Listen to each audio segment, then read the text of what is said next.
Hello everyone, welcome back to Mr. Midnight Files. Tonight, you'll hear 12 a true story about crime, disappearance, and miraculous survival. If you like it, hit like, subscribe, so you can follow more fascinating stories, and let me know where you're listening and what time it is. Before we begin, please check your door locks, and maybe take a look out the window. Okay, let's get started. Outside, the rain had begun to fall. At first, just a few scattered drops, tapping lightly on the window pane. Then it grew heavier, more consistent, until the sound of the rain became a white curtain, swallowing up all other sounds. The streets turned into small rivers, and the night sank into an eerie silence. It was on a night like this, at Mashhad, Iran, that a family man was beginning a mission. He had no idea that in a few hours, he would be the most hated and simultaneously the most celebrated monster in the entire country, praised by some for his brutality. But before we delve into that story, let's rewind time a little. The city of Mashhad is known as the spiritual heart of Iran, home to the sprawling and magnificent shrine of Imam Reza. Every year, millions of pilgrims travel across the desert to reach its golden domes, seeking peace and divine intervention. But in the late summer of August 2000, a different kind of presence began to move through the narrow, twisting side streets. This presence was not seeking grace or forgiveness from the heavens above. Instead, this shadow was looking for what it considered to be the filth of the earth, hiding in the darkness of the city's poorest districts. It was a man named Saeed Hanaei, a 39-year-old construction worker and a father of 3 children. To his neighbors, Saeed was a devout, quiet man who spent his days hauling bricks and his evenings at the local mosque. No one could have possibly imagined that he was currently planning a holy war of his own design. The catalyst for his descent into madness was a personal slight that had occurred a few months earlier. Saeed's wife had been walking home when a taxi driver mistook her for a sex worker and began to harass her. When she returned home in tears, Saeed did not just get angry at the driver. He became possessed by a burning hatred for the women he believed were poisoning the moral fabric of his holy city. He decided that he would be the one to clean them all away. On the night of August 7, 2000, Saeed rode his motorcycle into the dimly lit corners of the city. He spotted a 30-year-old woman named Afsana standing near a street corner. He approached her under the guise of being a customer, his heart racing with a mixture of adrenaline and perceived religious duty. He invited her back to his home while his wife and children were away, and she, needing the money for survival, climbed onto the back of his bike. Once they were inside the safety of his 4 walls, the transformation was immediate. Saeed did not want what he had promised. Instead, he lunged at her with a terrifying strength born of fanaticism. He took her own headscarf, the hijab she wore, and wrapped it tightly around her neck. He pulled with everything he had, watching the life fade from her eyes as she struggled for air. He believed that by using her own garment, he was performing a ritualistic cleansing. After she was dead, Saeed wrapped her body in a large black cloth and loaded her back onto his motorcycle. He drove out to the desolate, rocky outskirts of the city and dumped her like a piece of unwanted trash. When her body was found the next day, the police were baffled. There was no clear motive and very little evidence. They had no way of knowing that this was merely the opening act of a year-long campaign of terror that would grip the entire nation. Over the next several months, the bodies began to pile up with a horrifying regularity. By the time the winter of 2001 arrived, 10 women had been found dead in similar circumstances. Each one had been strangled with their own clothing and discarded in the same wasteland areas. The local media began to call the unidentified killer the Spider, because he seemed to be trapping these women in a web of his own making before dragging them to their deaths. The atmosphere in Mashhad shifted from one of religious peace to one of absolute paranoia and fear. Women were terrified to walk alone, even in broad daylight. The police force was under immense pressure to find the culprit, but Saeed was meticulous. He had no criminal record, and he lived a perfectly normal life during the day.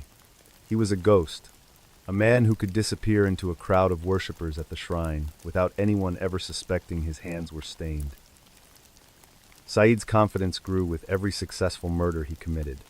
He started to believe that he was truly untouchable, protected by a divine mandate to continue his mission. He eventually murdered 16 women in total. He would often return to the sites where he dumped the bodies just to watch the police work, standing among the onlookers and feeling a twisted sense of pride. He felt like a soldier who was winning a war that no one else had the courage to fight. However, his streak of luck finally ran out in July of 2001. He picked up a woman named Mojgan, intending for her to be his 17th victim. But Mojgan was a fighter. When they arrived at his house and he attempted to wrap the scarf around her throat, she didn't collapse in fear. She fought back with a feral intensity, kicking and scratching at his face.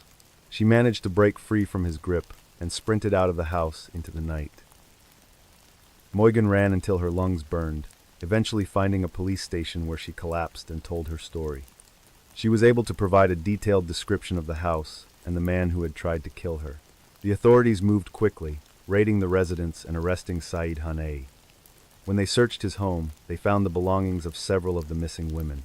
The spider had finally been caught in his own trap, ending the long nightmare of Mashhad. What happened next was perhaps even more shocking than the murders themselves. During his trial, Saeed showed absolutely no remorse for what he had done. He stood before the judge and declared that he was a soldier of God. He claimed that he was simply removing the corruption from the streets and that he deserved a reward rather than a punishment. To the horror of the victims' families, a small but vocal group of hardline extremists began to protest in his favor.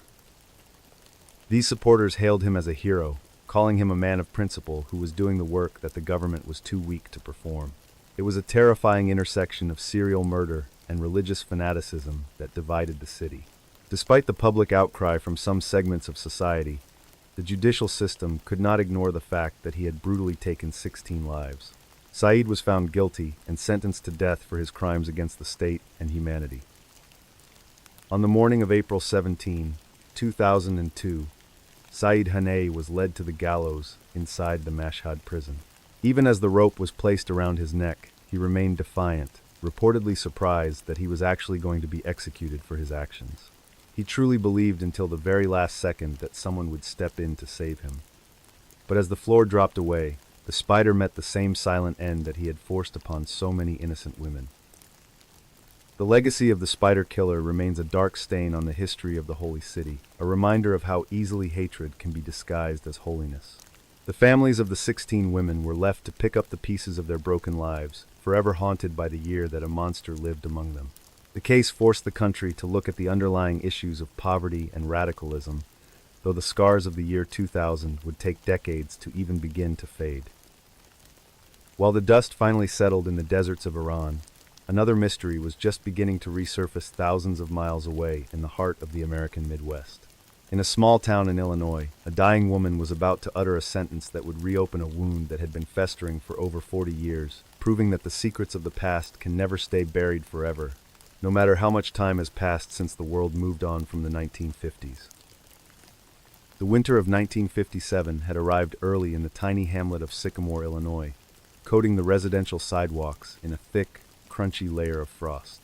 On the evening of December 3rd, a young girl named Maria Ridulph was bundled up in her winter coat, eager to spend a few moments playing in the snow before the sun vanished completely. She was only 7 years old, a bundle of energy with bright eyes and a smile that could melt the cold. Maria was accompanied by her best friend, Kathy Sigmund, and the two girls were making the most of the twilight hours at the corner of Archie Place and Center Cross Street. The neighborhood was the kind of place where everyone felt safe, a snapshot of mid-century Americana where doors were rarely locked and children roamed free. But as the shadows lengthened across the white lawns, a figure emerged from the gloom that would change this small town forever. A young man, appearing to be in his late teens or early 20s, approached the girls with a casual, disarming friendliness. He was slender with dark hair, and he introduced himself simply as Johnny. He didn't seem threatening to the children. Instead, he engaged them in conversation, asking them about their interests. He even offered Maria a piggyback ride, which she accepted with the innocent enthusiasm of a child who had never known a reason to be afraid. After a few minutes of play, Maria realized she had forgotten something important. She told Kathy that she was going to run back inside her house, which was just a short distance away, to grab her favorite doll. Kathy stood on the corner, shivering slightly as she waited for her friend to return. She watched Maria walk away with the stranger named Johnny, expecting her to reappear in just a moment. But as the seconds turned into minutes, the corner remained empty. Kathy began to feel a creeping sense of unease as the darkness fully took hold of the street. Maria didn't come back out. There was no sign of the doll, no sign of the laughter, and most importantly, no sign of the man. Kathy eventually went to the Ridulph home to ask where Maria was, only to find that her friend had never stepped through the front door. The realization hit the Ridulph family like a physical blow, sparking a panic that surged through the house. The search for Maria Ridulph became one of the most intensive investigations in the history of the United States at that time. Local volunteers joined forces with state investigators, scouring every inch of the surrounding countryside. Even President Dwight Eisenhower and FBI Director J. Edgar Hoover took a personal interest in the case, receiving daily updates on the progress. The story dominated the national headlines, turning the little girl in the winter coat into a symbol of lost innocence.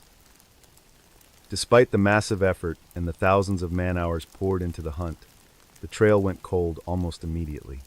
Kathy Sigmund provided a description of Johnny, but he seemed to have vanished into thin air. Months passed with no news, and the hope of finding Maria alive slowly withered away.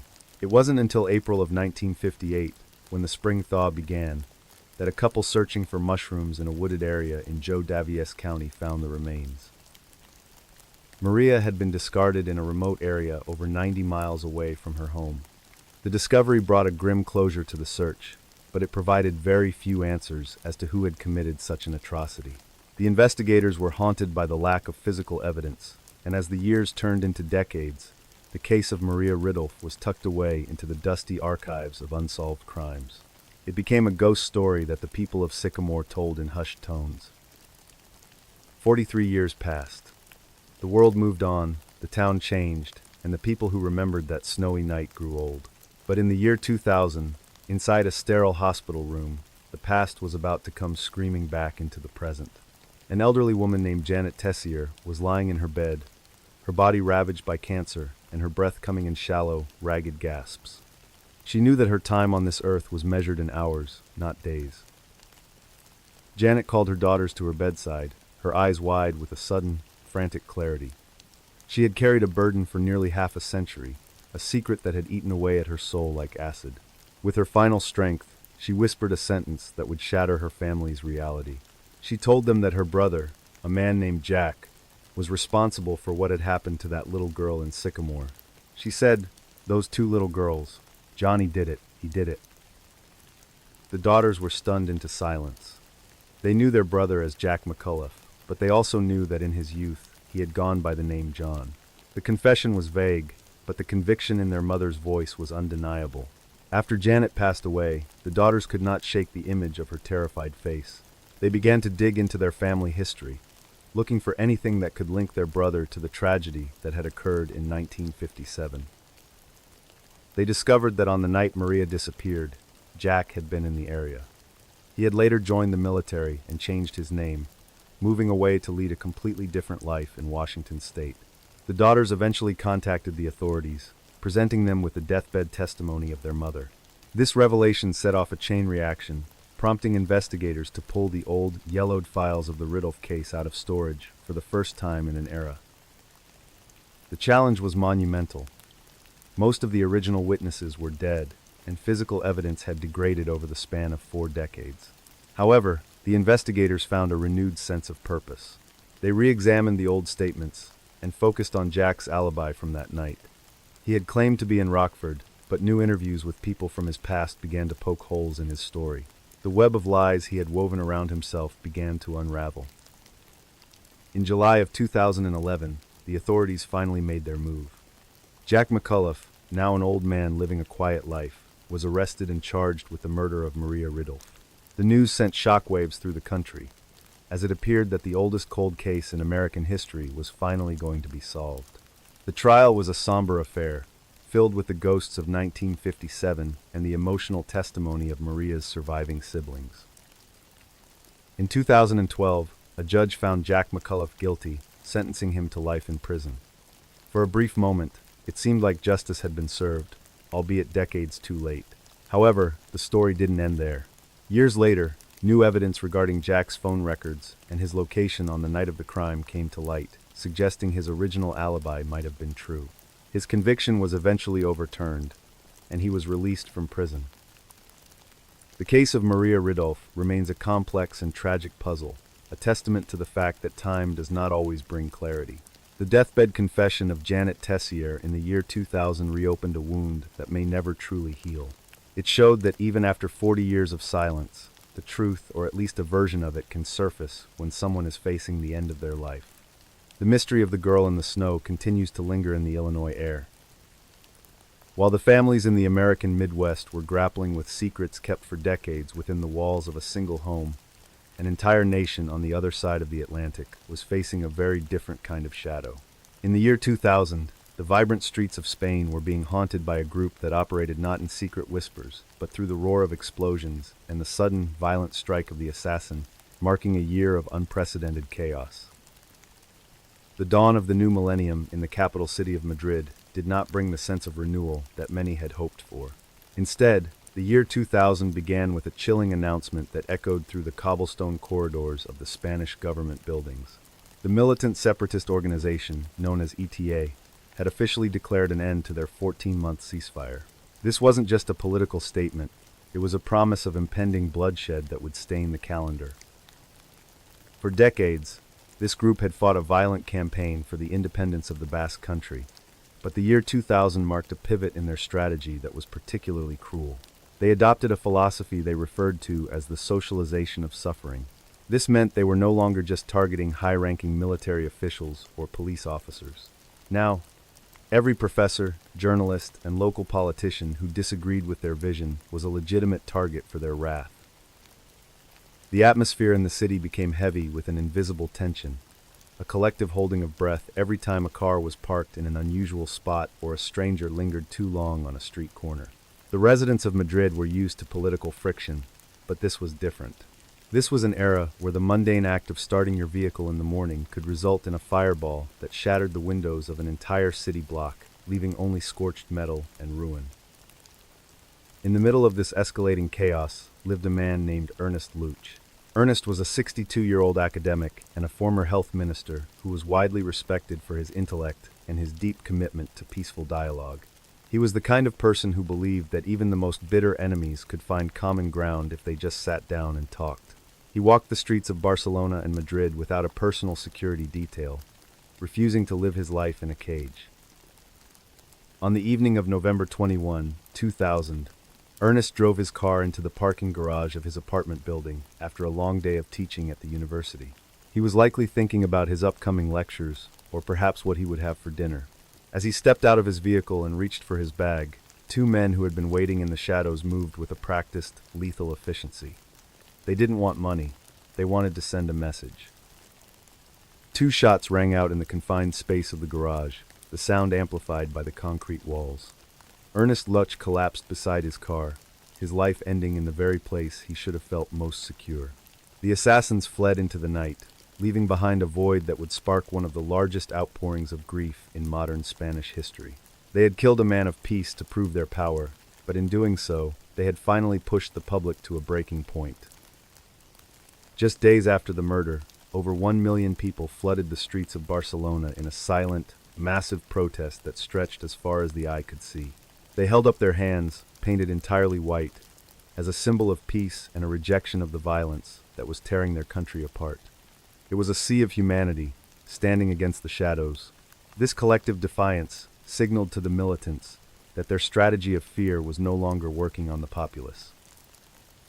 Despite the massive protests, the militant cells, known as commandos, continued their offensive throughout the remainder of the year 2000. They utilized a sophisticated network of safe houses and stolen vehicles to move explosives through the heart of the country.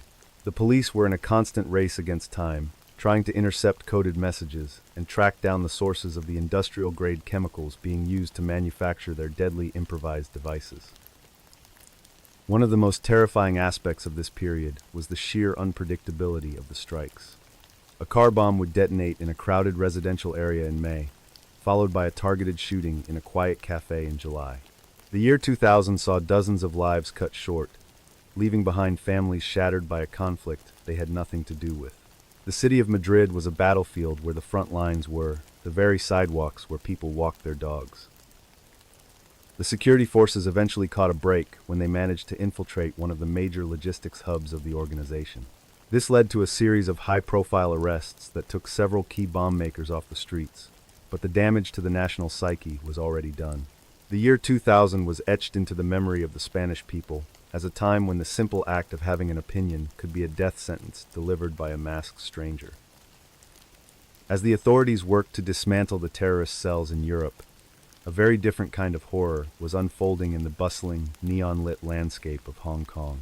While the Spanish were looking for hidden explosives, the people of the new territories were about to encounter a discovery that was as whimsical as it was terrifying. It was an object of childhood joy that had been repurposed into a vessel for a darkness that no one in the village could have ever predicted. The humidity in the new territories of Hong Kong during the month of May in the year 2000 was thick enough to feel like a physical weight on your skin.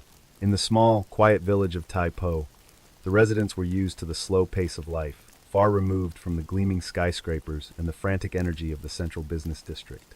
It was a place where people looked out for one another, and where the most unusual sight on the street was often just a stray dog. However, on a particularly sweltering afternoon, a group of workers was clearing out a patch of overgrown weeds near a collection of shipping containers and old storage sheds. They were used to finding discarded furniture or rusted machinery, but as they pushed aside a cluster of tall grass, they stumbled upon something that looked completely out of place. It was a large, brightly colored plastic advertisement sign shaped like a giant, swirling soft-serve ice cream cone. This specific type of sign was a common sight outside of convenience stores or snack bars across the city, designed to attract children with its whimsical shape and promise of a cold treat. It stood about 4 feet tall, with a wide base and a conical top that looked like vanilla cream. But as the workers moved closer to relocate the heavy object, they noticed a faint, sickly, sweet odor emanating from within the plastic shell that definitely did not smell like sugar. One of the men reached out to tilt the sign, expecting it to be hollow and light. Instead, he found that it was incredibly heavy and awkwardly balanced. When the base shifted, a dark, viscous liquid began to seep out from the bottom, staining the dry earth. The workers froze as the realization began to dawn on them that this cheerful advertisement was not empty. They immediately backed away and called the local authorities, their voices shaking as they described the find. When the police forensic team arrived, they carefully pried open the plastic structure, which had been crudely sealed with industrial-strength adhesive and tape. Inside the cramped, suffocating confines of the ice cream cone, they found the body of a young woman. She had been folded into a near-impossible fetal position to fit inside the narrow space. The victim was later identified as a 22-year-old woman who had been reported missing by her family weeks prior. The investigation into her life revealed a tragic descent into the dark underworld of the city. She had been working as a hostess in a nightclub, a job that brought her into frequent contact with members of the local triads. These organized crime syndicates controlled much of the nightlife and illegal gambling in the region. It turned out that the young woman had fallen into a significant amount of debt, owing thousands of dollars to a group of predatory money lenders. These lenders were not the type of people who sent polite letters or made phone calls. They operated through intimidation and physical violence. The young woman had been desperately trying to scrape together the funds to pay them back, but the interest rates were designed to keep her trapped in a cycle of debt forever. In the weeks leading up to her disappearance, friends noticed that she was constantly looking over her shoulder, her usual vibrant personality replaced by terror. The detectives eventually tracked her final movements to a small apartment in a nearby district. This was a location used by the triads as a debt collection center, a place where people were brought to be convinced to pay their arrears.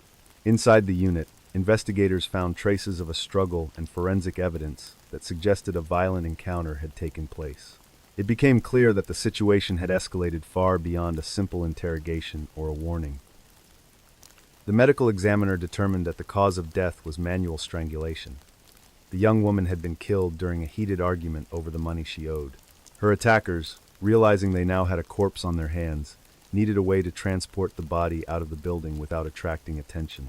They found the large, plastic ice cream sign in a nearby storage area and decided it was the perfect, macabre vessel to hide their crime in plain sight. They spent hours carefully cramming her body into the plastic cone, a process that was as disrespectful as it was efficient. Once she was sealed inside, they simply loaded the advertisement onto a delivery truck and drove it out to the quiet village of Tai Po, where they dumped it in the weeds, believing that no one would ever think to look inside a giant piece of candy for a human being. It was a stark, horrifying image that left the public in a state of shock. The contrast between the innocent, playful nature of the ice cream sign and the gruesome reality of what it contained became a symbol for the hidden dangers lurking beneath the surface of the city in the year 2000. While the economy was transitioning and the city was modernizing, the old, brutal methods of the triads remained as lethal as ever. The police eventually made several arrests, bringing some measure of justice to the family of the young woman. But the image of that colorful cone sitting in the tall grass haunted the villagers for years to come. It was a reminder that even the most harmless-looking objects can be used to mask an incredible darkness. The case served as a wake-up call regarding the predatory nature of illegal lending and the vulnerability of those caught in the triad's grip. It was a year of transitions, where the whimsical and the wicked were found standing side by side in the afternoon sun. While the people of Hong Kong were processing the shock of this urban nightmare, across the world in the serene mountains of Switzerland, a different kind of darkness was beginning to surface. In the quiet canton of Valais, the sanctity of the final resting place was being violated by an individual whose obsessions didn't involve money or power, but rather a thirst for something far more ancient and disturbing that defied the logic of the modern world. The canton of Valais in Switzerland is a place defined by its towering, snow-capped peaks and the deep, verdant valleys that stretch between them. It is a region steeped in tradition, where the silence of the Alps is rarely broken by anything more than the distant chime of a church bell or the wind whistling through the pine trees. In the year 2000, the town of Sion was the picture of European stability, a place where people respected the boundaries of the living and the dead. But as the new millennium began to unfold, a series of unsettling events started to occur in the dead of night that defied the town's peaceful reputation. It began with small, seemingly random acts of vandalism in the local cemeteries. Workers would arrive in the early morning to find heavy stone slabs shifted slightly out of place, or fresh flowers scattered across the grass as if tossed aside in a hurry. At first, the authorities assumed it was just local teenagers playing pranks. However, the incident soon escalated from simple property damage to something far more invasive and calculated. In several funeral homes across the region, staff began to notice that doors they had locked the night before were slightly ajar. Upon inspection, they discovered that the inner chambers, where bodies were kept in climate-controlled peace before their final ceremonies, had been entered. Nothing valuable like jewelry or clothing was missing, which only added to the confusion. The police were called in to investigate these breaches, but they found very little to go on. There were no signs of forced entry, suggesting the intruder was either incredibly skilled or had found a way to bypass the security measures common to these facilities. The atmosphere in the funeral industry turned from one of quiet service to one of mounting dread. The idea that someone was stalking the halls where the deceased were resting was enough to make even the most stoic undertaker shiver. The breakthrough finally came on a frigid night in the middle of 2000. A security patrol was making their rounds near a prominent cemetery when they spotted a lone figure moving through the shadows near a private mausoleum. The man was dressed entirely in black, and he moved with a strange, purposeful fluidity. When the officers called out to him, he didn't run. He simply stood there, bathed in the beam of their flashlights, looking completely out of place in the moonlight. The man, a 30-year-old local with a seemingly ordinary background, was taken into custody without a struggle. But it was what the police found when they searched his bag and later his residence that truly sent shockwaves through the conservative Swiss community. His apartment was a shrine to the Gothic and the macabre. The walls were covered in intricate sketches of ancient rituals, and his shelves were lined with leather-bound journals filled with thousands of pages of dense, cryptic writing. As the investigators pored over the journals, a terrifying picture of the man's inner world began to emerge. He was not a thief or a common vandal. He was someone who had become entirely lost in a dark, self-constructed mythology. He believed himself to be a creature of the night, a being who required the essence of the deceased to sustain his own spiritual existence. The journals detailed his nightly excursions into the morgues and cemeteries with a clinical, horrifying precision. He wrote about performing ritualistic acts on the bodies of the women he found there, seeking some kind of ancient connection to the afterlife. More chillingly, He described the act of drinking blood that he had harvested during these encounters. To him, this wasn't a crime. It was a sacred duty, a way to bridge the gap between the world of the living and the realm of the eternal. He had spent years studying occult lore until the line between reality and fiction had completely dissolved. The revelation of his necrophilic acts and ritualistic blood drinking caused a massive scandal across Switzerland. The public was horrified that such a thing could happen in their well-ordered society. The legal system struggled with how to handle the case, as the man didn't fit the typical profile of a violent criminal. He hadn't harmed a living soul, but he had violated the sanctity of the dead in a way that felt like a deep, personal betrayal to every family in the canton of Valais. During the court proceedings, experts testified about the man's profound psychological breakdown. They described a condition where his obsession with vampire lore and gothic subculture had evolved into a full-blown delusional disorder. He truly believed he was part of a hidden lineage of nocturnal beings. This sparked a nationwide debate about the security of Swiss funeral homes and the legal concept of the protection of the peace of the dead, which many felt was inadequate.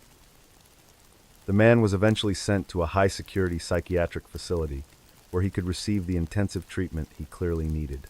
The cemeteries and morgues of Valais underwent a massive security overhaul, with new cameras and reinforced locks installed to ensure that such a violation could never happen again. But for the people of Sion, the damage was done. The silence of the night now carried a different weight, a reminder that the most disturbing monsters are often the ones created in the mind.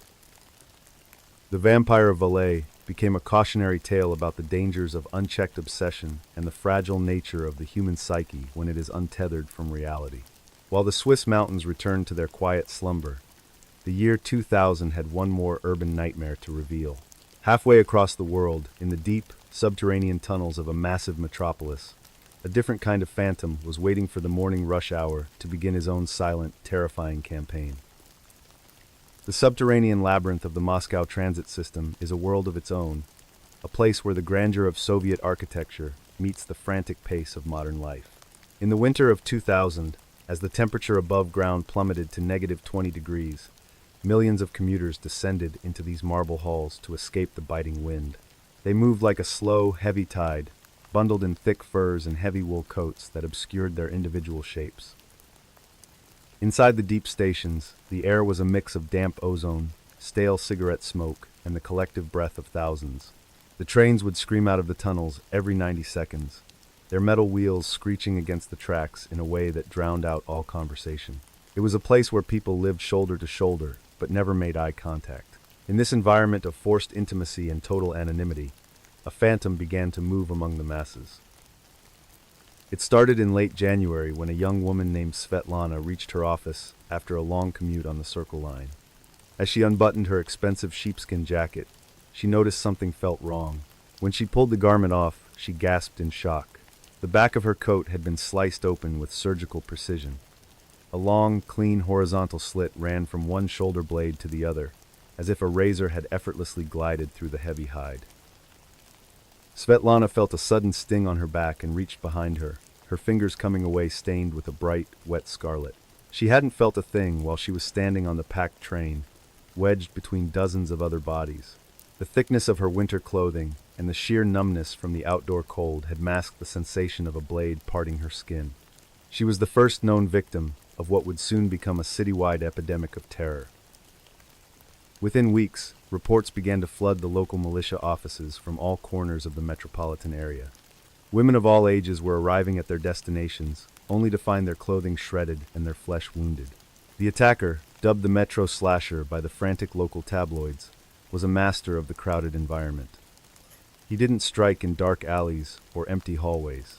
He chose the busiest rush hours, when the cars were so packed that no one could move. The weapon he used was a matter of intense speculation among the investigators. Some believed it was a standard straight razor, while others suggested a more ingenious tool, like a sharpened 5-kopeck coin hidden between his fingers. This allowed him to brush past a target or lean against them during a sudden lurch of the train, delivering a devastating cut with a simple flick of his wrist. He was a shadow who struck in the light, hidden by the very crowd he hunted. The psychological toll on the female population of Moscow was immense and immediate. The subway, once a reliable if somber necessity of life, became a gauntlet of fear. Women began to wear their backpacks on their chests or travel in groups, constantly scanning the faces of the men standing behind them. Every accidental bump or jostle from a stranger sent a jolt of adrenaline through their systems. The city was on edge, waiting for the phantom to make a mistake. Despite the increased presence of plainclothes officers patrolling the platforms, the slasher remained elusive. He never spoke to his victims, never stole their purses, and never followed them off the train. His only goal seemed to be the act of violation itself, the secret knowledge that he could mark someone and disappear before they even knew they were hurt. He was a ghost in the machinery, a glitch in the social order that the authorities could not seem to fix. By the time the snow began to melt in April of 2000, more than 40 women had been officially documented as victims, though many believed the true number was much higher. Some women were too embarrassed or traumatized to report the ruined clothing or the shallow scars that would forever mark their backs and hips. The slasher had managed to turn the most public space in Russia into a private torture chamber, and yet there was still no description of him. The investigation was hampered by the technology of the era. In 2000, the sprawling Moscow metro lacked the comprehensive closed-circuit television coverage that exists today. There were no digital footprints to follow, and the forensic evidence was limited to the clean incisions in the fabric. The militia questioned hundreds of known offenders and suspicious loiterers, but each lead turned into a dead end. The attacker was a man with no face and no name.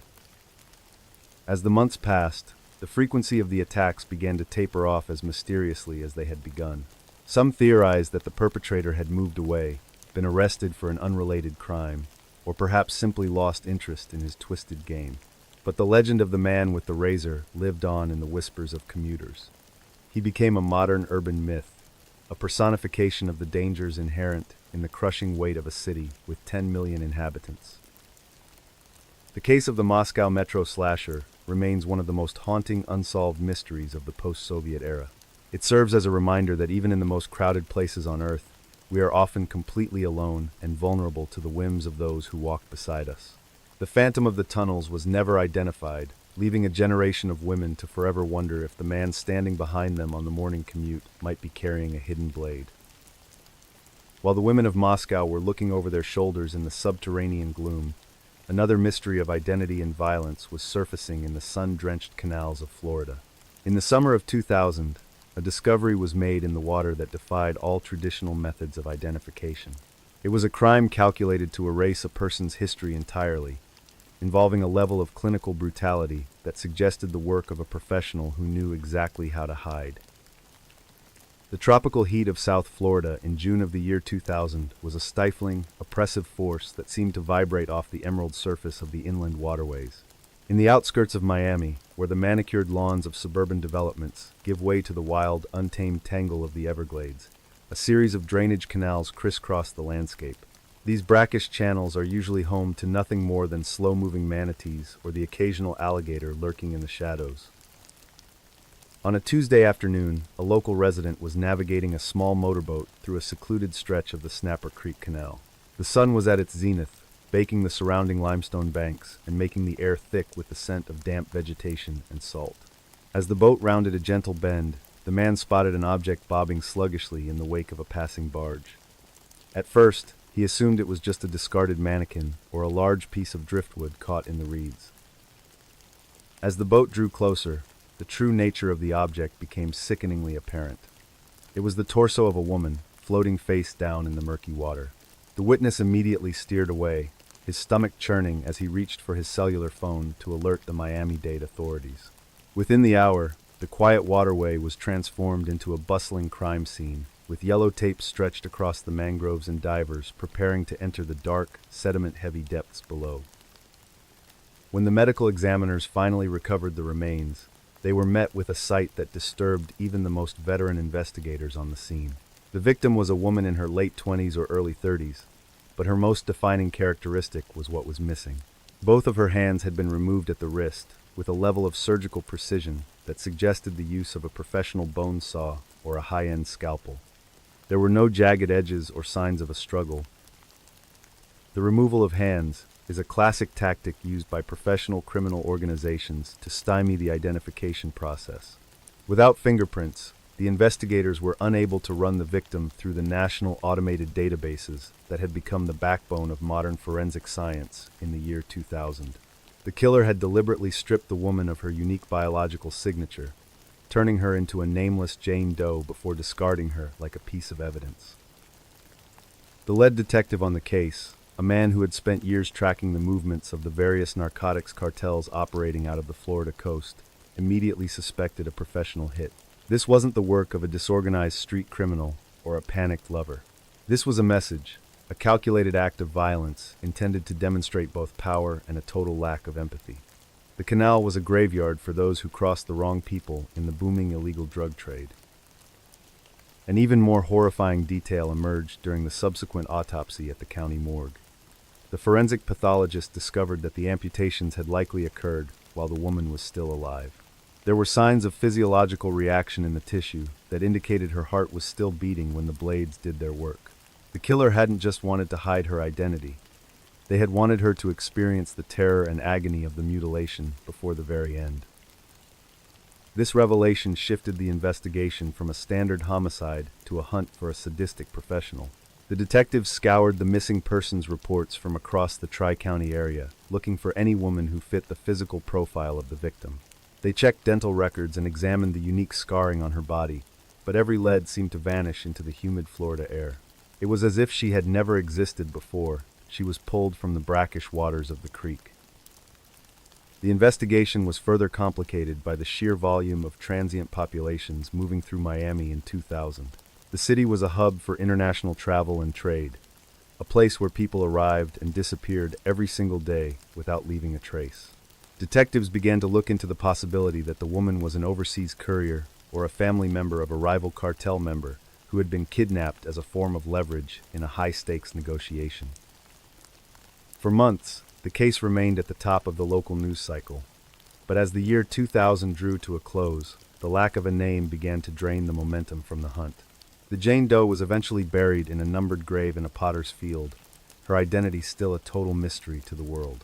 The file sat on the investigator's desk, a constant reminder of the brutal lengths that some individuals would go to in order to bypass the growing power of forensic technology.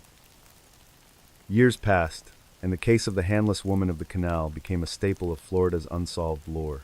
It represented the dark underbelly of the Sunshine State, a place where the beauty of the tropical landscape often masked a predatory violence. Investigators never stopped wondering who she was and what she had known that was so dangerous it required such a permanent and clinical erasure. Her silence was a victory for the cartels who operated in the shadows of the palms. It wasn't until over a decade later, with the advancement of mitochondrial DNA testing and more sophisticated facial reconstruction techniques, that a new generation of investigators began to find the threads of her past. They discovered that the woman had likely come from a small town in Central America, a victim of the brutal geopolitics and the violent trade routes that funneled into the United States. Her story was one of thousands lost to the tide of the new millennium. The handless Jane Doe remains a chilling testament to a period in 2000 when the battle between law enforcement and organized crime was reaching a fever pitch. It showed that while science was making it harder to hide, the monsters were simply becoming more surgical in their methods. The Florida canals keep many secrets, but few are as haunting as the woman who was denied even the dignity of a name in the face of such a cold and professional cruelty. In the heat of that June afternoon, the detective stood on the canal bank, wiping sweat from his brow as the divers emerged from the water. They had found nothing else, no weapon, no clothing, and certainly no hands. The frustration was a physical weight.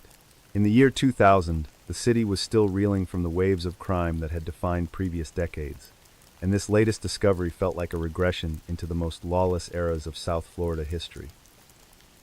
He spent hours reviewing the footage from nearby traffic cameras, hoping to see a vehicle that looked out of place. But the Snapper Creek area was a popular spot for commuters and weekend boaters alike. A white van or a nondescript sedan could blend in perfectly with the thousands of others moving through the suburbs. The killer had chosen the location with the same care they had used with the scalpel, knowing the current would carry the body away from the point of entry. The investigator visited the local marinas, showing a composite sketch of the woman to every captain and deckhand he could find. He asked about anyone who had been seen acting suspiciously near the water or any boats that had been cleaned with bleach in the middle of the night. The response was always the same, a shake of the head and a look of genuine pity. The woman had a face that suggested she was someone's daughter, someone's sister, yet no one ever claimed her. Back at the station, the board dedicated to Jane Doe was filled with photographs of the canal and the surgical marks on her wrists. The precision was what truly bothered the medical examiner. It suggested a background in medicine, or perhaps a background in the meat-packing industry. The cuts were clean, avoiding the bone through the joints, a task that requires a steady hand and a deep knowledge of human anatomy. It was as if the perpetrator had been practicing this. The authorities even considered the possibility that the woman had been a victim of a ritualistic crime, similar to some of the fringe cult activity that occasionally surfaced in the more secluded parts of the Everglades. But the clinical nature of the amputations pointed toward a more pragmatic goal. The removal of the hands was a functional choice, designed to ensure that even if the body was found within 24 hours, the identity would remain a total and complete void. As the investigation stretched into July, the heat became even more intense, mirrored by the pressure from the local media.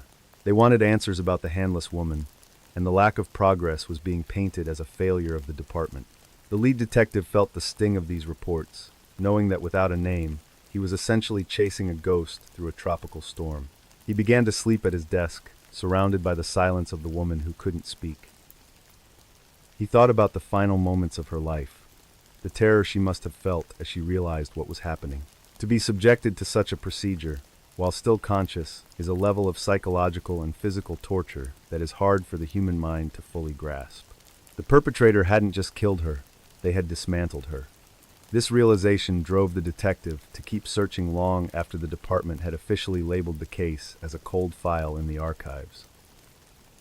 He eventually traveled to the border, wondering if the woman had been part of a human trafficking ring that had gone sour.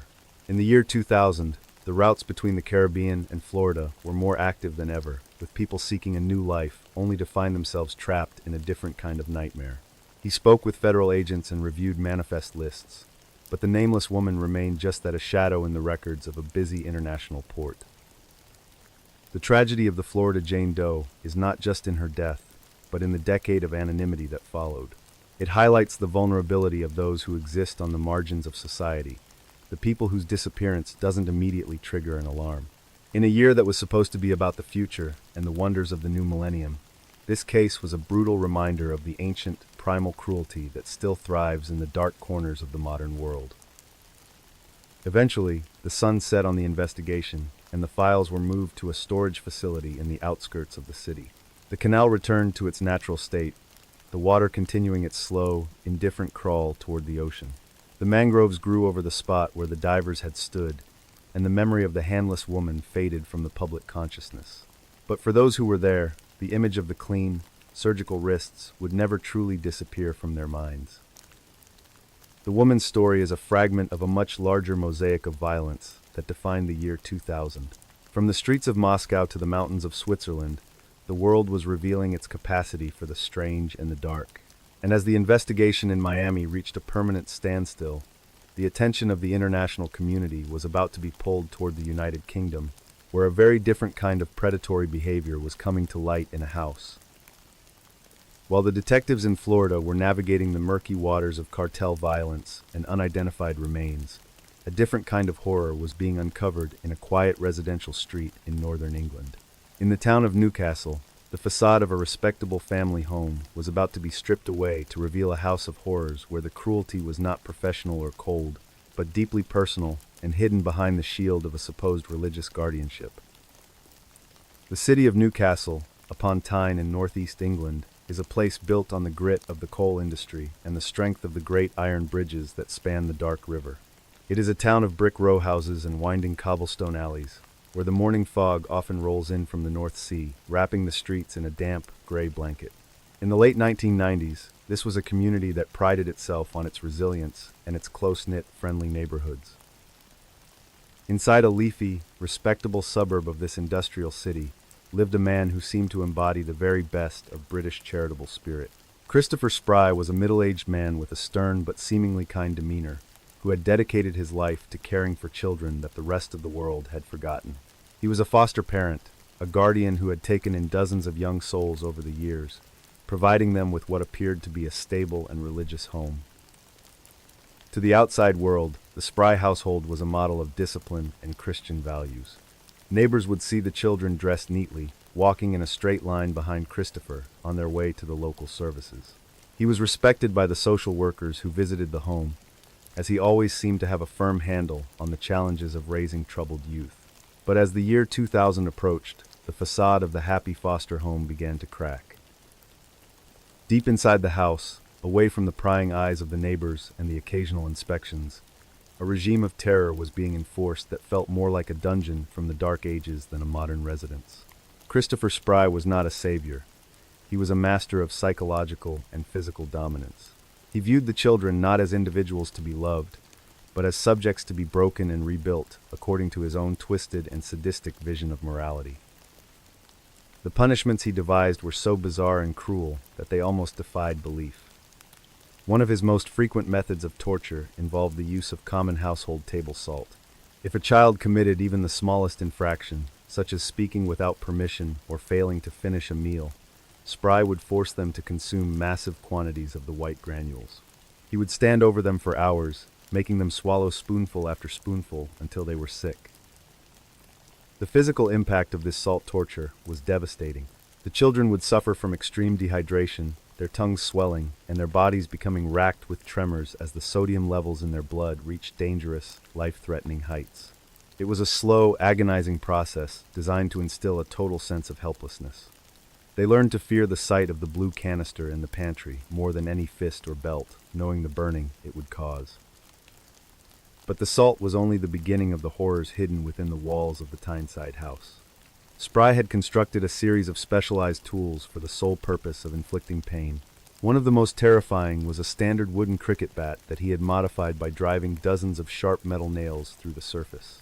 He would use this spiked implement to strike the children, leaving them with deep, infected puncture wounds that he would refuse to treat. He also enforced a system of forced labor that would last from the early hours of the morning until late into the night. The children were made to scrub the floors with toothbrushes or move heavy piles of stones from one side of the garden to the other, only to be told to move them back the next day. If they showed any sign of exhaustion, they were denied food or forced to sleep on the cold, damp floor of the cellar without any blankets or pillows for warmth. The isolation was perhaps the most effective weapon in Spry's arsenal. He told the children that the world outside was a place of sin and that no one would believe them if they tried to tell the truth. He intercepted their mail and monitored their every move, ensuring that they had no contact with anyone who could offer help. They were trapped in a bubble of fear, convinced that Spry had the power to see everything they did, even when he was not in the room with them. In June of the year 2000, the silence was finally broken. One of the older children, who had spent years enduring the abuse, managed to find a moment of weakness in Spry's surveillance. During a brief trip to a local shop, they approached a stranger and pleaded for help, the terror in their eyes speaking louder than their words. The authorities were contacted, and for the first time, investigators began to look behind the curtain of the Spry household. When the police raided the residence, they were horrified by what they found. The house was a labyrinth of locked doors and hidden punishments. They recovered the spiked cricket bat and the massive containers of salt, along with journals where Spry had meticulously recorded the disciplining of his wards. The children were immediately removed from the home and taken to a secure facility, where they finally felt safe enough to begin recounting their harrowing stories. The details that emerged during the interrogation were enough to sicken even the most hardened officers. The children spoke of being beaten with fireplace pokers, having their heads held underwater, and being forced to eat their own vomit. The level of systematic cruelty was unprecedented in the history of the region. Christopher Spry was arrested and charged with a litany of offenses, ranging from child cruelty to grievous bodily harm that spanned over 2 decades. During the trial in late 2000, Spry remained defiant, claiming that he was merely a strict parent who was trying to save the children from a life of crime. He showed no remorse for the physical and mental scars he had inflicted on so many young lives. But the evidence was overwhelming. The survivors stood in court and testified with a bravery that moved the jury to tears, describing the man they had once called a father as a monster who fed on their fear. Christopher Spry was found guilty on all counts, and sentenced to a long term in prison. The case became a landmark in the United Kingdom, leading to a massive overhaul of the foster care system and the way that social workers conduct their inspections. It was a wake-up call that evil can hide in plain sight, disguised as piety and charity. The House of Horrors in Newcastle became a symbol of the darkness that can thrive when we stop asking questions. For the survivors, the road to recovery would be long and difficult. The trauma of the salt and the spiked bat would stay with them for the rest of their lives, a constant reminder of the years they spent in the shadow of a man who sought to erase their humanity. But as they walked out of the courtroom in the year 2000, they finally had their voices back. The master of the Tyneside dungeon was gone, and the dawn of a new life had finally arrived. While the people of northeast England were reeling from the discovery of the horrors hidden in a suburban home, a different kind of public outrage was brewing across the Atlantic in Canada. The year 2000 was a time of reckoning for one of the country's most notorious figures, a woman whose name had become synonymous with a betrayal so deep it challenged the legal system and sparked a national conversation about the true nature of evil. The year 2000 inside the high-security perimeter of a Canadian correctional facility was marked by an atmosphere of simmering resentment that felt like static electricity in the corridors. While the rest of the world was looking forward to the technological promise of a new age, the people of Ontario were fixated on a single blonde lady sitting in a sterile cell. She was perhaps the most reviled figure in the entire history of the nation's legal archives. To the casual observer, she looked like the girl next door with her bright azure eyes and her carefully styled hair that earned her a nickname that suggested a plastic perfection. But behind that maintained facade was a predatory instinct that had assisted in some of the most heinous acts ever recorded on tape. The public was currently grappling with the realization that the individual they were paying to house was far more dangerous than she had ever let on. The saga of how she ended up there began years earlier with a legal negotiation that would later be labeled the deal with the devil. At the time of her capture, in 1993, she had convinced the prosecutors that she was merely another victim of her spouse, a charismatic but violent man named Paul. She portrayed herself as a battered wife who was forced to witness and facilitate his crimes under the threat of her own demise or severe bodily harm. Because the Crown was desperate to secure a conviction against her husband, they agreed to a plea bargain that would limit her sentence to only 12 years for manslaughter. It was a trade that the government believed was necessary to ensure the primary monster was removed from society forever. They had no idea that they were being played by a master manipulator who had scrubbed the locations and hidden the most incriminating visuals before the agents arrived. However, the truth began to emerge in a way that was as dramatic as it was devastating for the families of the victims. A set of hidden recordings was discovered tucked away in the ceiling of the couple's former residence long after the initial search had concluded. These tapes provided a graphic and undeniable record of the events that had taken place. They showed that Karla Homolka was not a reluctant witness, but an active and enthusiastic participant in the torture. The footage revealed that she had helped to lure young girls back to their home and had even played a primary role in the drugging and assault of her own younger sister Tammy. The betrayal was so absolute and so profound that it left the investigators in a state of physical shock. They realized too late that they had granted leniency to a woman who was just as capable of depravity as her husband. The deal with the devil was now a permanent stain on the system. By the year 2000, the focus had shifted to her psychological profile as the date of her potential release began to loom on the horizon. Leaked documents from her evaluations started to circulate among the media, providing a window into a mind that lacked any genuine sense of remorse. The clinicians noted that she possessed a high degree of narcissism and a chilling ability to adapt her personality to suit the expectations of those in positions of authority. These reports fueled a nationwide outcry that reached a boiling point during the summer months. Thousands of citizens took to the streets across Canada, carrying signs and demanding that the original plea bargain be scrapped in light of the new evidence. They felt that 12 years was an insult to the memory of Leslie Mahaffey and Kristen French, the two young students whose lives had been cut short by the couple's calculated and predatory hunting for sport. The families of the victims were forced to endure a fresh wave of agony as the legal details were debated in the public square. They had to watch as the woman who had helped destroy their daughters was granted privileges and discussed in terms of her eventual reintegration into society. The year 2000 became a period of collective mourning and anger, as the limitations of the law were laid bare for everyone to see in the harsh light of the television cameras. Inside the prison walls, Karla remained a polarizing figure who was often kept in protective custody to prevent her from being targeted by other inmates. She spent her time studying and presenting herself as a model of rehabilitation, but the leaked psychiatric data told a different story. It suggested that her compliance was merely another layer of the mask she had worn since her teenage years. She was a chameleon who could blend into any environment to survive. The controversy prompted a massive debate regarding the ethics of plea bargaining and the rights of victims versus the rights of the incarcerated. Lawmakers were pressured to introduce new legislation that would prevent such a miscarriage of justice from ever happening again. The name Karla Homolka became a shorthand for the failure of the courts to recognize the face of true evil when it was hidden behind a pretty smile and a soft voice in a quiet courtroom. As the year 2000 drew to a close, the realization set in that there was no legal way to extend her sentence despite the mountain of evidence showing her true involvement. The country was forced to accept that she would eventually walk free, while the families of her victims were serving a life sentence of grief. It was a bitter pill for the nation to swallow, and it left a lasting distrust of the systems that were supposed to protect the most vulnerable people. The legacy of the case continues to haunt the Canadian psyche, a reminder that beauty can be a shield for the most monstrous intentions. The records from the year 2000 provide a snapshot of a society grappling with the concept of a female predator and the reality that some individuals are beyond the reach of traditional rehabilitation. The blonde woman in the cell had managed to outmaneuver the very institutions that were designed to hold her accountable. While the people of Ontario were focusing their rage on the walls of a prison cell, another predator was moving through the humid marshes of Southeast Asia. In the outskirts of Bangkok, a different kind of monster was targeting a specific group of women who were the backbone of the city's industrial growth.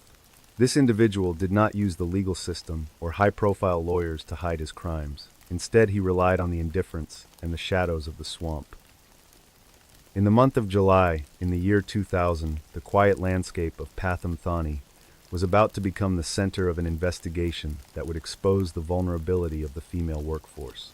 The discovery of a series of remains in the dense mangroves would signal the arrival of a killer who operated with a silent and efficient brutality that left the local authorities scrambling for answers in the sweltering heat of the Thai summer nights near the factory. The province of Pathum Thani sits just north of the chaotic heart of Bangkok, acting as a massive industrial engine for the nation of Thailand. In the year 2000, this region was a sprawling collection of massive concrete factory blocks and aluminum-roofed warehouses that never seemed to sleep. The air was thick with the constant hum of machinery and the smell of spicy street food cooking over charcoal pits on every corner of the worker settlements. Thousands of young women had migrated from the rural northern provinces to find work in the booming textile and garment industry. These women were the lifeblood of the economy, spending 12 hours a day hunched over sewing machines in cavernous halls that were often stiflingly hot. By the time their shifts ended in the middle of the night, they were physically drained, their eyes blurry from staring at intricate needlework under harsh fluorescent tubes. The journey back to their company-provided dormitories was often a perilous trek through poorly lit stretches of undeveloped land. Pathum Thani was a patchwork of industrial expansion and ancient wetlands, where modern asphalt roads suddenly gave way to muddy paths and thickets of tall sawgrass. In the month of July, during the year 2000, the monsoon season was at its peak, turning these shortcuts into treacherous bogs that swallowed the light of the moon. On a particularly humid evening in the middle of the month, a 24-year-old woman named Suni was finishing her overtime shift at a major clothing manufacturer. She was carrying her small pay packet and wearing a thin gold necklace that represented months of her hard-earned savings. As she stepped out of the factory gates, the rain was falling in a steady rhythm, creating a rhythmic drumming on the corrugated metal roofs of the nearby shops. Suni decided to take a familiar shortcut through a dense patch of wild vegetation that bordered a stagnant waterway. She was eager to reach her bunk and rest her aching back before the sun rose for the next day of labor.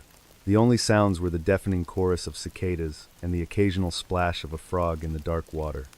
She had no way of knowing that a pair of eyes was watching her every move from the deep shadows of the fern trees.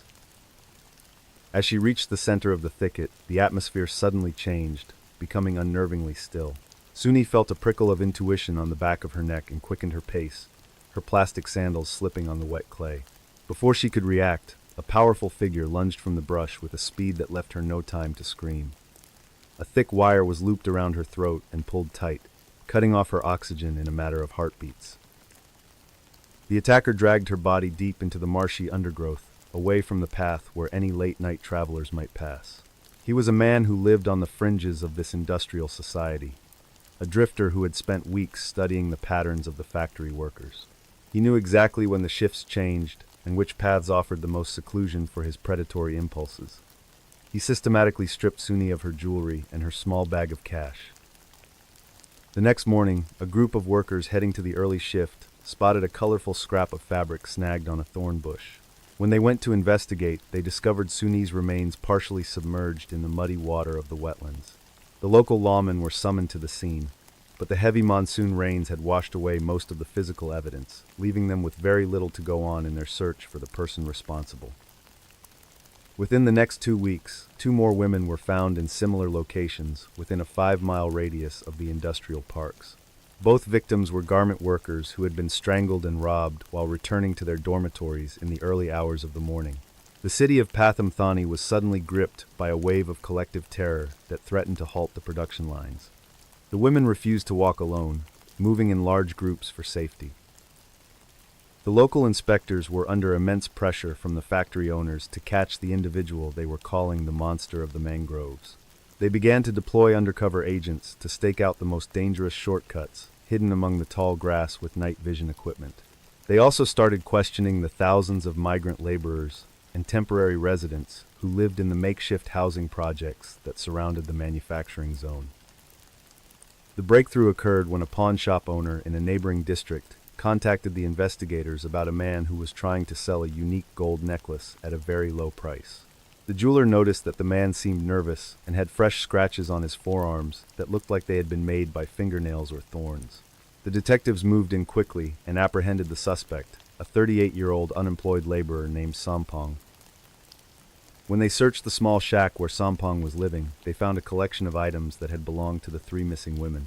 They recovered several purses, a pair of inexpensive watches, and the remaining pieces of jewelry that he had not yet managed to sell.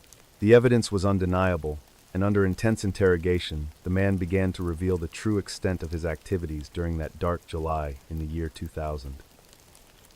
Sampong confessed that he had been living in the marshes for months, surviving on stolen fruit and whatever he could take from his victims. He described how he would wait for the women who were walking alone, believing them to be easy targets who would not be missed for hours. He showed no remorse for the lives he had taken, focusing only on the few hundred baht he had gained from each encounter. He was a man driven by a cold and basic greed.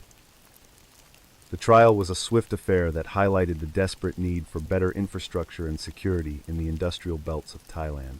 The government was forced to acknowledge that the rapid economic growth had left thousands of vulnerable workers at the mercy of predators who operated in the gaps between the factories and the homes.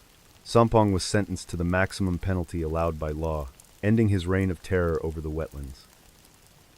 The factories of Pathum Thani eventually installed high-intensity street lighting along the main paths and hired private security guards to patrol the areas during the shift changes.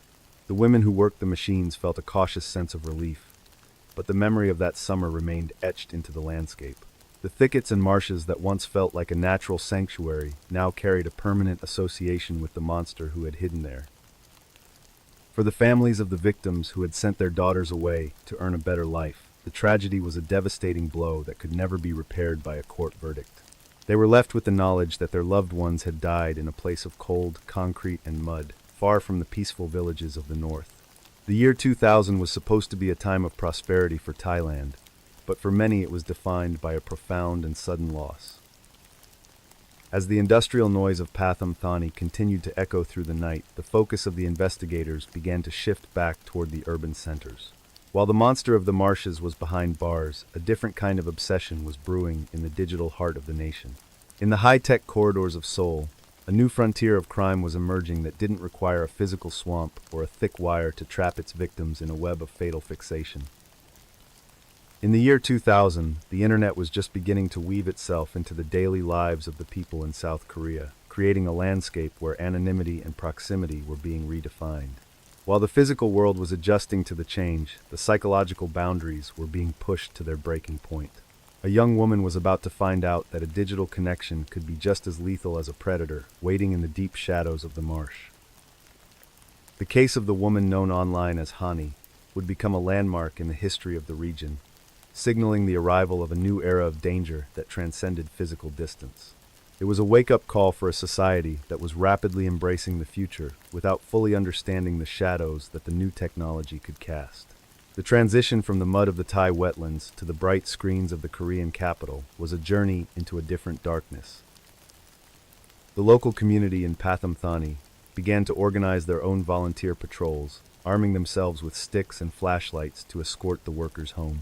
The atmosphere in the markets and food stalls was hushed as people exchanged rumors about the identity of the killer. Some believed it was a vengeful spirit, while others suspected a foreign laborer. But the reality was far more mundane and terrifying, as it was just a man living among them. The forensic team worked tirelessly to connect the items found in Sompong's shack to the victims, using early forms of hair analysis and fiber matching. They found a specific type of blue thread on one of his jackets that matched the industrial textiles produced in the factory where Suni had worked. This microscopic evidence was the final nail in the coffin for his defense, providing a physical link that the monsoon rains could not wash away. During the final days of the investigation, the patrolman discovered that Sompong had a history of petty theft in other provinces, moving from place to place whenever the pressure from the law became too great. He had arrived in the industrial belt in late 1999, blending in with the thousands of other drifters who were seeking a fresh start. He was a person who had learned to navigate the gaps in society, thriving in the places that were ignored. The impact of the murders led to the first major labor rights movements in the region, specifically focused on the safety of female workers. Advocates demanded that the companies take responsibility for the well-being of their employees once they stepped outside the factory walls. This shift in corporate culture was a small but significant silver lining to the cloud of tragedy that had hung over the year 2000, ensuring that Suni's death was not in vain. As the legal proceedings concluded and the media attention faded, the industrial belt of Pathum Thani continued its relentless march toward progress. The concrete factory blocks grew taller, and the aluminum roofs spread further into the wetlands, slowly erasing the wild spaces where the monster had once hidden. But for the survivors and the witnesses, the sound of the cicadas in the July rain would always carry the memory of that terrifying summer. The digital obsession of the year 2000 was not about money or physical survival, but about a sense of ownership and control that thrived in the chat rooms and message boards of the burgeoning web. The story of Hani was a glimpse into the future of human interaction, where the most dangerous individual was not the one standing in the room with you, but the one who was watching your every move through the glass of a monitor in the most dark. The skyline of Seoul in the year 2000 was a shimmering forest of steel and glass that seemed to vibrate with a frantic new energy. As the new millennium dawned, South Korea was undergoing a transformation that would make it the most technologically advanced nation on the globe. Everywhere you looked, from the narrow alleys of Gangnam to the towering residential blocks of Bundang, the infrastructure of the future was being laid down in miles of fiber optic cable. This period saw the explosive rise of the PC Bang, which were essentially high-tech internet cafes that stayed open 24 hours a day. These dimly lit rooms were filled with the glow of hundreds of monitors and the rhythmic clicking of keyboards. For a generation of young people, these hubs were the center of their social lives. It was a place where you could shed your real-world identity and become whoever you wanted to be in the burgeoning digital frontier. Among the thousands of users who frequented these virtual spaces was a 23-year-old university student who used the handle Hani. She was bright, outgoing, and possessed a natural talent for navigating the complex social hierarchies of the early chat rooms. Hani became a well-known figure in several popular message boards, where she shared her thoughts on music and daily life. To her, the web was a playground, a place to find connection and community. She enjoyed the sense of anonymity that the internet provided, believing that the screen acted as a protective barrier between her and the strangers she interacted with. But in the spring of the year 2000, a new user began to appear in her favorite chat rooms. He used a variety of handles, but he always seemed to find Hani, regardless of which channel she was in. At first, his comments were harmless, focusing on the same topics that the group was discussing. However, the tone of his messages slowly began to shift from casual interest to a disturbing level of intimacy. He started to reference details about Hani's personal life that she had never intentionally shared online. He knew what she had eaten for lunch, what color sweater she was wearing that day, and even the specific route she took to get to her university classes. The digital barrier that Hani had relied on was beginning to feel paper-thin and very porous. The user, whose primary handle was later revealed to be a variation of Blue Wind, had become entirely obsessed with the woman behind the Hani persona. He was a 28-year-old man who spent his entire day in a PC bang just a few blocks away from her campus. He wasn't just reading her posts. He was meticulously piecing together a map of her physical existence. He utilized early search engines and social directories to unmask her real-world identity. By the time May arrived, the harassment had moved from the public chat rooms to Hani's private email and her cellular phone. She would receive dozens of messages an hour, ranging from desperate pleas for her affection to violent outbursts of rage when she didn't respond immediately. The sense of freedom she once felt online was replaced by a crushing paranoia. She felt as though 1,000 invisible eyes were watching her every move through the glowing screen. Hani attempted to block the accounts, but Blue Wind was relentless. He would simply create a new identity and reappear within minutes, proving that he was always lurking just beneath the surface of the interface. He began to post her private photos and her home address on public forums, encouraging other users to join in on the harassment. He was orchestrating a digital campaign intended to isolate her from her friends and family, leaving her with only him. The situation took a terrifying turn when Hani realized that the stalking was no longer confined to the digital realm. She would see a man standing across the street from her apartment building, his face illuminated by the light of his phone. He never approached her, but he was always there, a silent sentinel in the shadows. When she finally contacted the local precinct, the officers were confused. In 2000, there were no specific laws regarding cybercrime. The authorities told her that unless he physically touched her or committed a recognizable act of violence, there was very little they could do. The concept of a digital obsession was foreign to the legal system of the time. They advised her to simply turn off her computer and change her phone number, failing to understand that the stalker had already bridged the gap between the pixels and the pavement. Hani was left to navigate a nightmare with no legal protection. On a rainy Tuesday evening in June, Hani was returning home after a late study session at the library. She was constantly scanning her surroundings, her heart racing as she navigated the familiar corridors of her apartment complex. As she reached the 4th floor and fumbled for her keys, a figure stepped out from behind a concrete pillar. It was Blue Wind. He didn't look like a monster. He looked like an ordinary man who had simply spent too much time in the dark. He didn't say a word as he lunged at her, his movements fueled by months of pent-up fixation and perceived rejection. The struggle was brief, but incredibly violent. Hani fought with everything she had, but her attacker was possessed by a delusional strength. He believed that if he couldn't own her in the real world, he would ensure that no one else ever could. The silence of the hallway was broken only by the sound of a heavy struggle and a final, muffled cry. The next morning, a neighbor found Hani's body in the stairwell.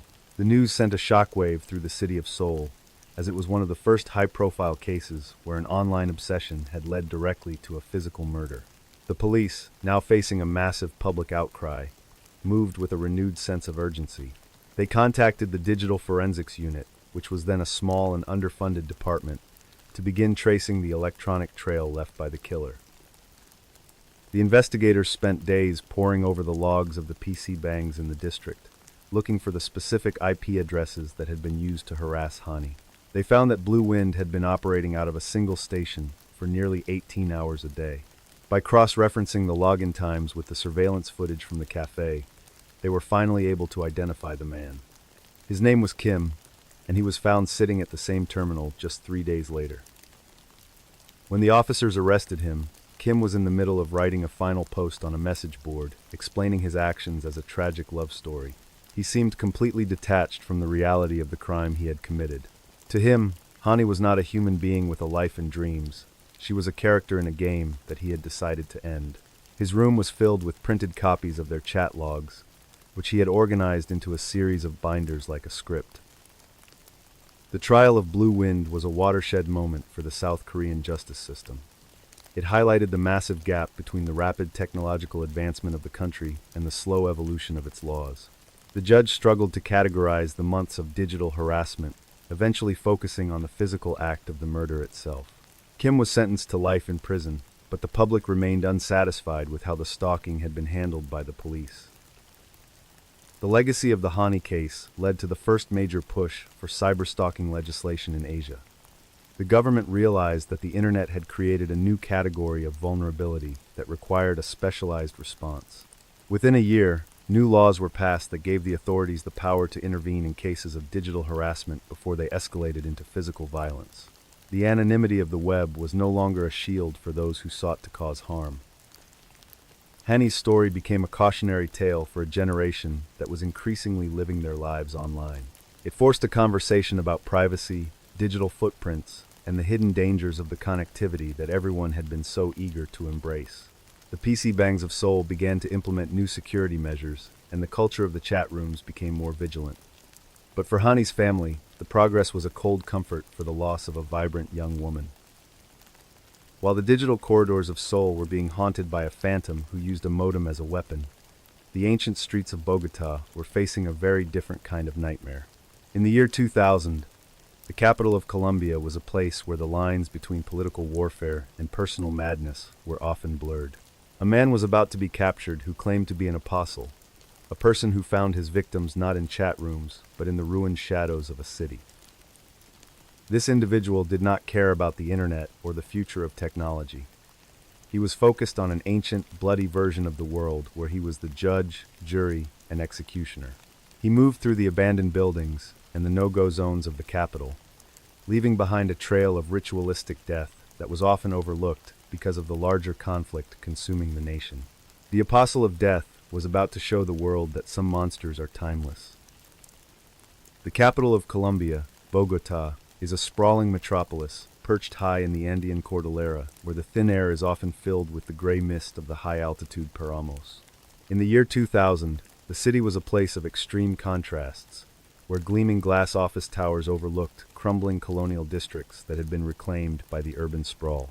The nation was locked in the middle of a brutal internal conflict that made death a daily occurrence. Because of the constant friction between the national forces and the various insurgent factions, the discovery of a human body in a vacant lot or a darkened alleyway was rarely a front-page story. The local morgues were often overwhelmed with the casualties of the Civil War, and the sound of distant explosions was just a part of the city's nightly soundtrack. It was within this environment of normalized violence that a specific kind of predator began his work. In the early months of 2000, a local detective named Manuel began to notice a series of anomalies in the autopsy reports crossing his desk.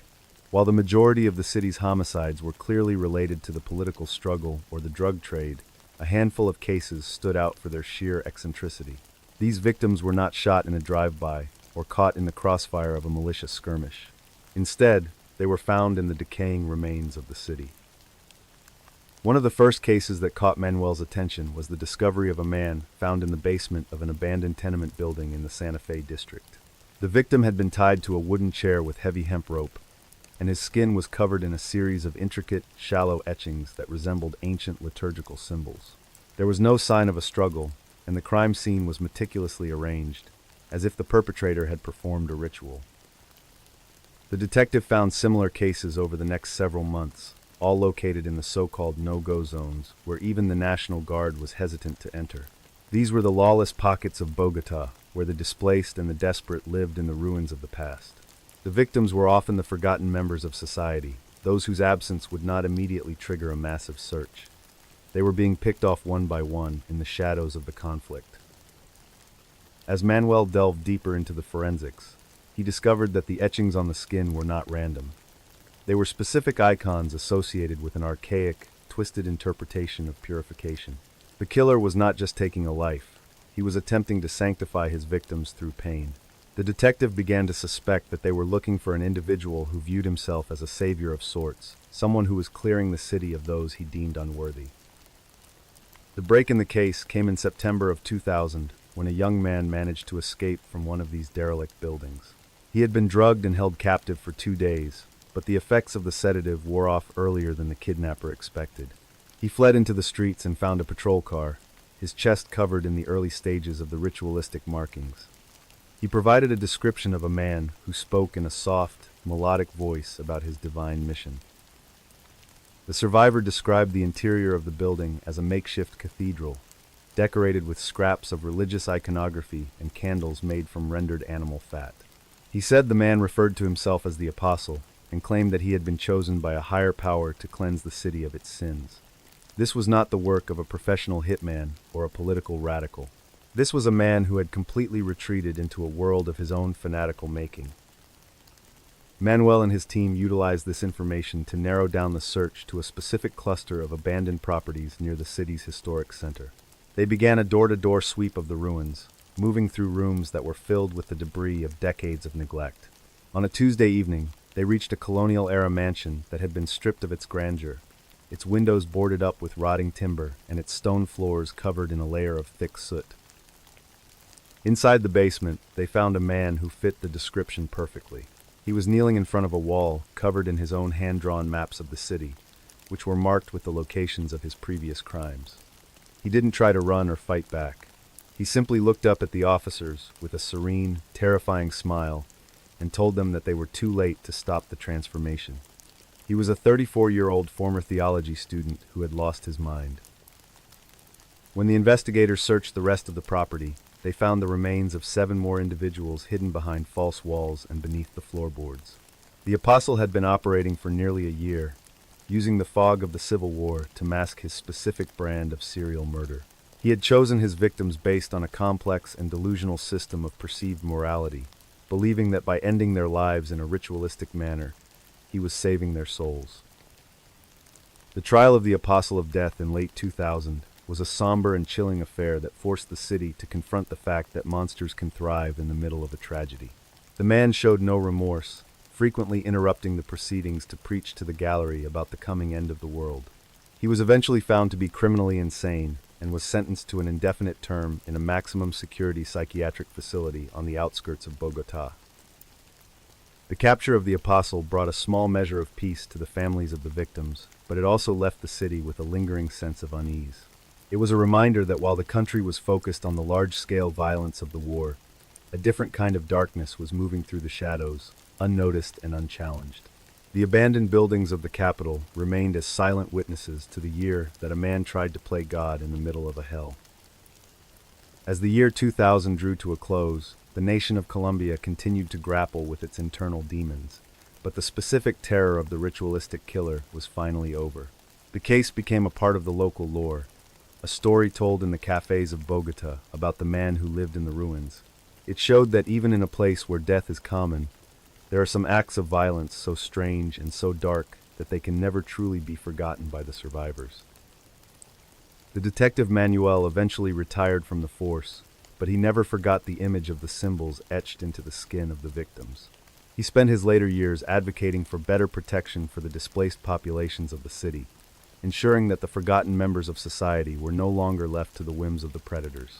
The year 2000 was a year of transition for the world, but in the thin air of the Andes, it was a year of a profound reckoning. This concludes tonight's episode. 12 stories, 12 moments that should never have happened. If you made it this far, thank you for listening. I will see you next time. Stay safe out there.